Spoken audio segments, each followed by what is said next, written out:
Let's see the question. A और B partners हैं जिनके कैपिटल बैलेंसेज है 4,55,000, 2,45,000। वो जो अपने प्रॉफिट एंड लॉसेज शेयर करते हैं वो 3:1 में करते हैं। उन्होंने सी को एडमिट किया पार्टनरशिप फर्म में, जो कि 1/6 शेयर के लिए 2.5 लाख रुपए कैपिटल लेकर आया है।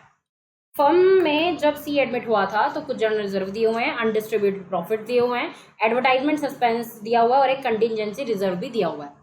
तो हम क्या करते थे, अगर हमसे इसमें हमें गुडविल निकालनी है, वैसे तो वही हिडन गुडविल का केस है। अब तुम्हें पता ही है, जब पूरी डीपीपी हिडन गुडविल के ऊपर है तो सब में हमें हिडन गुडविल ही निकालनी होगी। ठीक है, तो देखो क्या होता था कि अगर एडमिशन होता था कि जितनी भी पुरानी चीजें थी वो पुराने पार्टनर्स को दे दी जाती थी।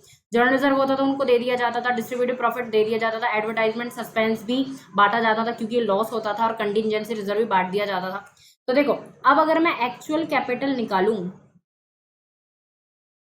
तो अगर मैंने कर दिया 4,55,000 प्लस 2,45,000 और मैंने रिजर्व भी ऐड कर दिया और मैंने अनडिस्ट्रीब्यूटेड प्रॉफिट ऐड कर दिया, मैंने जो है जो एडवर्टाइजमेंट सस्पेंस था वो मैंने लेस कर दिया और जो कंटिजेंसी रिजर्व है वो मैंने ऐड कर दिया। अब मैंने क्यों किया है ये ऐसा, देखो मान लिया पार्टनरशिप कैपिटल अकाउंट बनाते हो और इधर की साइड जो है बैलेंसेस दिए होते हैं। ठीक है, फिर उसके बाद आप रिजर्व बांट देते हो, फिर आप अनडिस्ट्रीब्यूटेड प्रॉफिट बांट देते हो। मान लिया तीसरे में तो नहीं बटेगा, 2 में बांट देते हो, पुराने पार्टनर्स में बांटते हो ना केवल। ठीक है, बांट दिया आपने, चाहे वो किसी भी रेशो में, चाहे वो इक्वल हो, 3:1 में हो, कैसे भी हो, बांट देते हो। फिर अपना जो है एडवर्टाइजमेंट सस्पेंस है वो आप इधर बांट देते हो। तो आप क्या करते हो, इन सबको प्लस करते हो और इसमें से माइनस करके जो बैलेंस आता है वो दिखा देते हो। ये करते हो ना, वही मैंने किया है। जो उनकी कैपिटल थी दोनों की, उसमें मैंने जनरल रिजर्व को ऐड कर दिया, अनडिस्ट्रीब्यूटेड प्रॉफिट को ऐड कर दिया, एडवर्टाइजमेंट सस्पेंस को लेस कर दिया और जो और रिजर्व था उसको ऐड कर दिया। प्लस क्योंकि हम सबकी ही कैपिटल निकाल रहे हैं तो 2,45,000 तो मैंने कर दिया, 2.5 लाख सी की भी ऐड करेंगे। ठीक है, क्योंकि हम निकाल रहे हैं एक्चुअल कैपिटल। ओके, इसका एक और तरीका भी है वो मैं आपको बताऊंगी। ठीक है, तो ये हो गया 2.5 लाख। तो जो फर्म की एक्चुअल कैपिटल आ रही है वो आ रही है 12 लाख। ठीक है, लेकिन जो अगर मैं फर्म की कैपिटल देखूं, firms capital according to C's share, तो आएगी 2.5 लाख इंटू 6/11 रेसिप्रोकल, और ये हो जाएगी 15 लाख।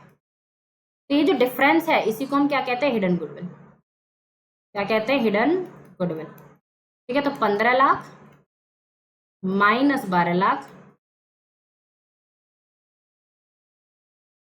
आ गया 3 लाख। ठीक है, और इसमें सी का शेयर कितना हो गया, 3 लाख का 1/6 यानी 50,000। ठीक है, एक तरीका और क्या है, अगर आपको ऐसे नहीं निकलना है, अगर आपको क्वेश्चन वैसे ही करना है तो हम एक एक करके निकाल लेंगे। भाई देखो, एक ही एडजस्टेड कैपिटल निकाल लो, कितनी है, उसका बैलेंस कितना है, 4,55,000 प्लस करेंगे जनरल रिजर्व का 3/4 का 3/4 कितना, 138,750। फिर अनडिस्ट्रीब्यूटेड 45,000 का 3/4 33,750। फिर एडवर्टाइजमेंट सस्पेंस का भी 3/4 माइनस करेंगे 22,500। फिर कंटिजेंसी रिजर्व का 50,000 का 3/4 तो करेंगे 37,500।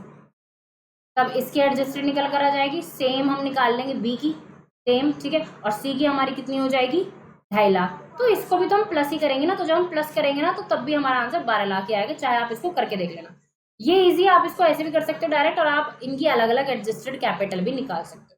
ठीक है, so I hope this is the proper explanation to this question.